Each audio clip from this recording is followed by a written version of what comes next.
Hello guys, last time we had a look at OpenStack through the web interface or the dashboard Horizon. We concluded that we should do a deep dive into OpenStack and get to know what is Glance, Nova, Neutron, Keystone and etc. However, we are gonna take a quick detour into something called virtualization. Uh, so basically, virtualization is a concept which started in the 1960s. The idea is to split physical resources, physical hardware, into virtual resources and assign them to different people based on demand.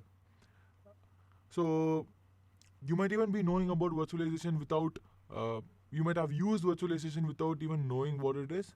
So people who are familiar with VirtualBox on Windows, you might have used VirtualBox for running a Linux virtual machine inside Windows. Like you can see the screenshot here, wherein you have a Windows, and on top of it, you're using the VirtualBox manager to install a Linux and run it. In this case, Ubuntu. You might also have used VMware, which is an alternative to VirtualBox. Or people who are familiar with Linux virtualization might know about KVM and Zen. Uh, so that's how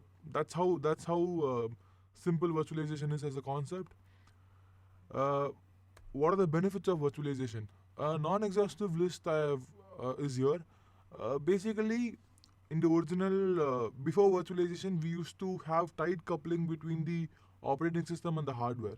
So you take a piece of hardware, you install a single OS on it, and then if the hardware dies, your OS is unusable, or if the OS dies, your hardware is unusable until you fix it or until you repair the one which is broken. You can't use the other.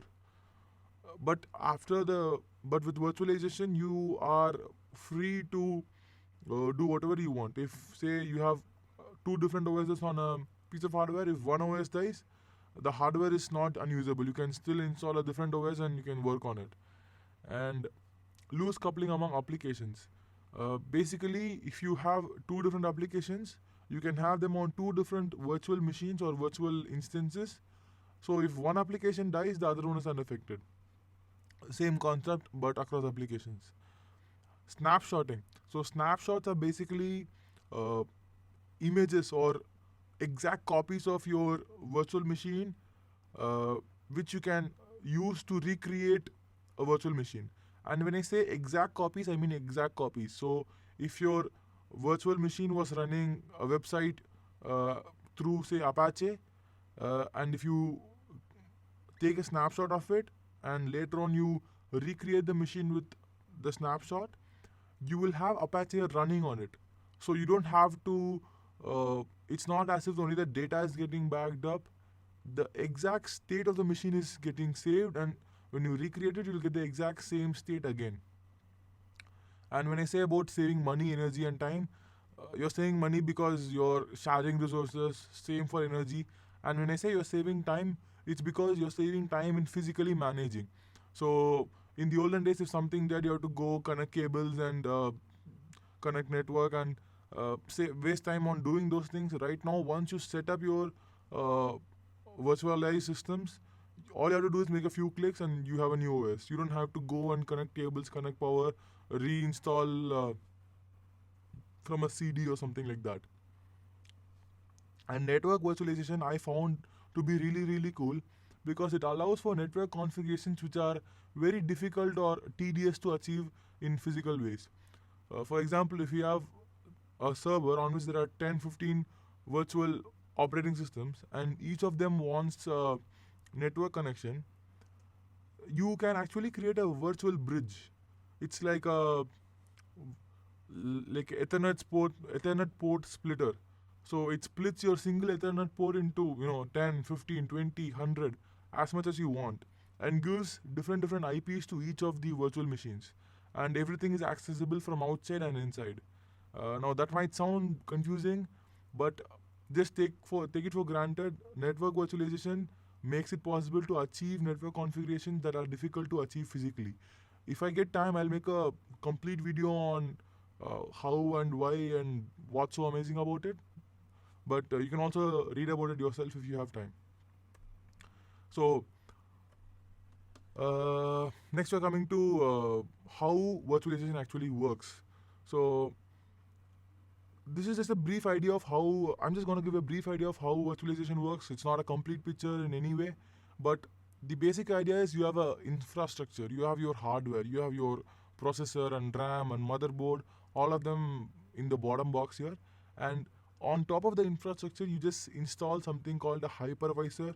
It might, some people might also refer to it as host operating system or as virtual machine monitor, but it's all the same thing. It's just a operating system which you install, on top of which you can install several different guest operating systems.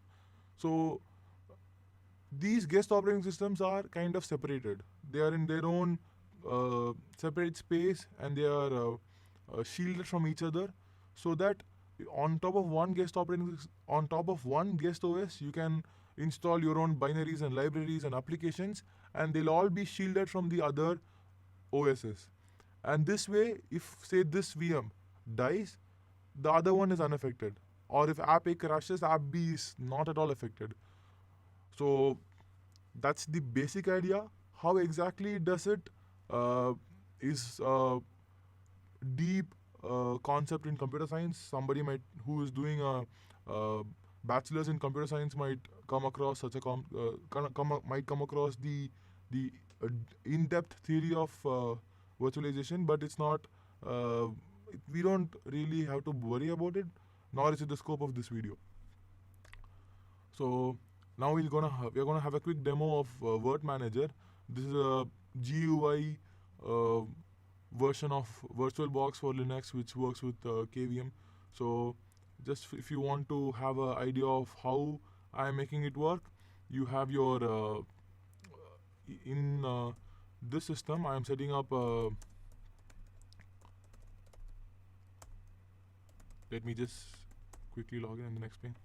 So yeah, so this is the virtual machine manager. It's a GUI software for this API called libvirt. So libvirt is an API, and this API allows me to access a virtualization hypervisor. So in this case, I have a I have a hypervisor set up on a system, a remote system. So I'm just going to make a connection to it. The IP is 172.168.101.140, and I'm just gonna make auto connect on. And once I say connect, it's gonna connect, and I have to give the password. Oh, my bad. So I need to have hyphen no fork so that it can ask for my password properly. So it's gonna ask for the password of this remote machine, which is 140 in the terminal. And if I fill the password, I'm gonna be able to see all the VMs on 140. So you can see there are currently 4 VMs, and if you want me to show you a example, so yep, so this is a VM running on 140, and I can log in and show you what it has. So this particular VM, we are running some software called COMSOL, and there is some work going on. But you can see that it's a full-fledged Linux machine running inside another Linux, which is kind of funny. But you can see the devices and characteristics of the VM here in the information tab. So you can see its name and ID and status and performance as to how much CPU it's using and the number of CPUs it has. In this case, the system has a maximum of 24, and this machine is allocated 16 vCPUs, virtual CPUs or whatever. And you can see it has 16 GB RAM assigned to it. Boot options, this is the storage, and you can see that storage allocated. Okay, it's not really showing me the amount of storage allocated, but I think it's around 100 GB or something. And this is a virtual network interface, and right now it's using a shared device, and it's a bridge, so that's how it's working. Same thing with mouse, keyboard, spice, serial connections, and spice channels for transmitting mouse and keyboard data. This is your video, and then PCI devices. So you can see what you have here, and you can also power on the virtual machine, pause and shut down. And in shutdown you can have like reboot, shutdown, force reset, and force shutdown. And here you have the snapshot options where you can go and create snapshot. So I can go say plus, and it's gonna give me an option to create a snapshot. But I really don't want to create a snapshot right now because that's just gonna load the system unnecessarily. So this is an example of what you can do, and it's a quite good concept, and you can use it. So I'm just gonna close it back. So as I was saying, right now, Word Manager is a GUI tool for a set of APIs called libvirt APIs. So I can show it to you that libvirt is running by first SSHing into the remote machine, which is 140, and it's going to ask me for the password, or maybe not because I have SSH key set up, I think. So once I log in, I can show you that the libvirt daemon is running. So ps aux grep libvirt will give me. So you can see that. So the second one is nothing but the grep call I was using here. So don't get confused by that. The first one /user/has been/libvirt libvirt d. That's the daemon of libvirt which is running inside this machine, and that's an API which allows me to access the KVM. So KVM is a kernel virtual module, so I can quickly open up the KVM's main page and show what it is to you. So it's a hypervisor which is part of the Linux kernel. So it has its own benefits. It's faster because it's part of the kernel. It's not a separate user space process unlike your VirtualBox or VMware or even Zen. And it's also open source, so that's great for us. It is an overall nice software I like. And you have your QEMU, which is again a emulator for it's an emulator for the virtualization. So you can see here, QEMU is generic and open source machine emulator and virtualizer. So basically on 140 I have a stack running, which is your I have KVM, QEMU, and libvirt running, and together, because of all these things together, I'm able to access it. And Word Manager is just a GUI software which helps me access libvirt APIs. I also have something called virsh, which is a command line tool for accessing the libvirt API. So I can just go help, and maybe I'll be able to show you some thing which would make sense. Say, is there any list command somewhere? List. So if I do list, you can see the instances that are running. Again, these, just like we saw, are if I can just open it again, sudo word manager.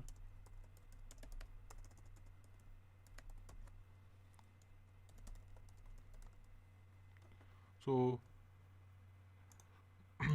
we saw these instances here as well when I logged in last time, and you can see that you might remember that these are the same instances which we saw last time. And so virsh is nothing but a different way to access the same thing, and virsh and Word Manager are under the hood using the libvirt APIs to access the KVM virtual machine. So that's what's going on.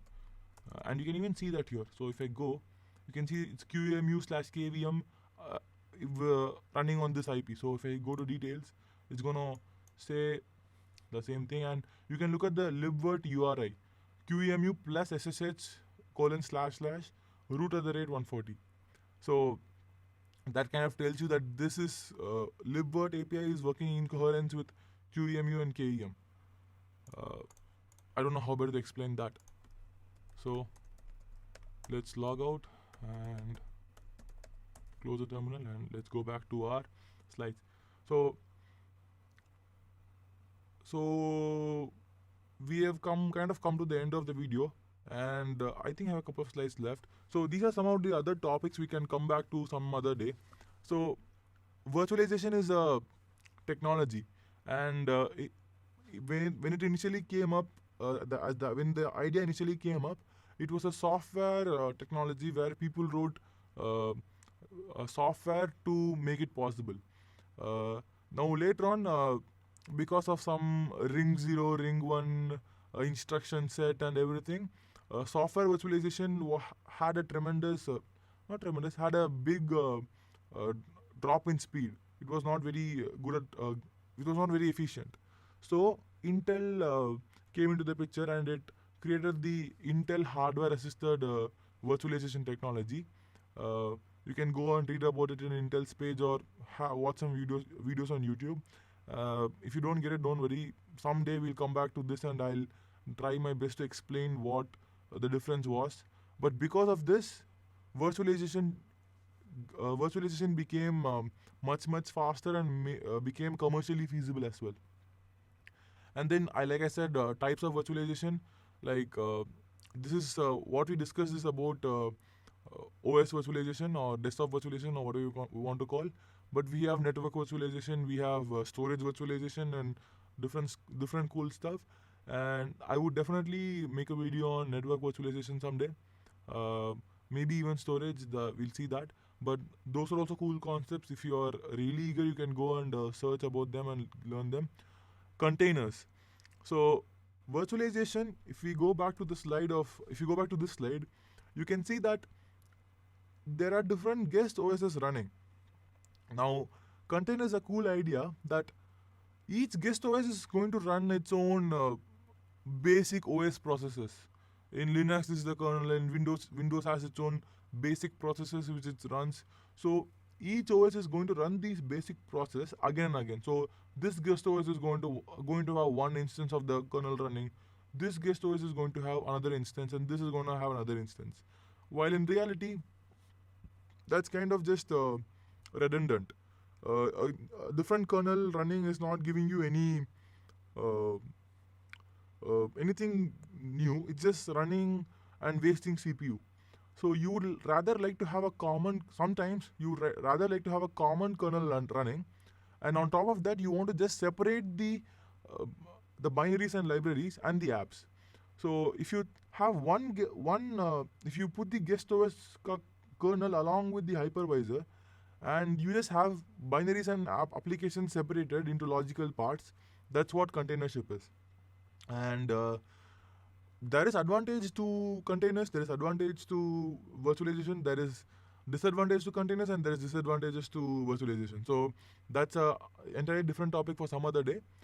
But if you're really interested, containers are a big thing, upcoming thing, and you might want to go and have a look at Docker. So Docker is one of the softwares, containership softwares, which is recently gaining a lot of popularity. Everyone in the industry is looking at it. So that's something you might want to have a look at. And oops, yeah.